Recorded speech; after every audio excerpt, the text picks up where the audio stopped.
done a trip with Cambodia Motorbike Tours and I thought it was absolutely fantastic.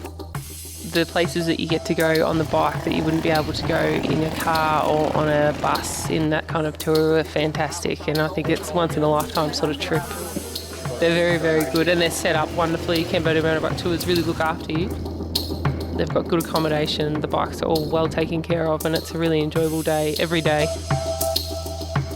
Everything about Cambodia Motorbike Tours was wonderful to me. The people there are just fantastic. They're so lovely and loving, and they're very accepting of motorbikes going through their little villages, and the food is phenomenal. I wasn't quite sure because I've never been to an Asian country before, but it was fantastic. Everything was really good. I loved it. Anyone that was thinking about doing it, they should.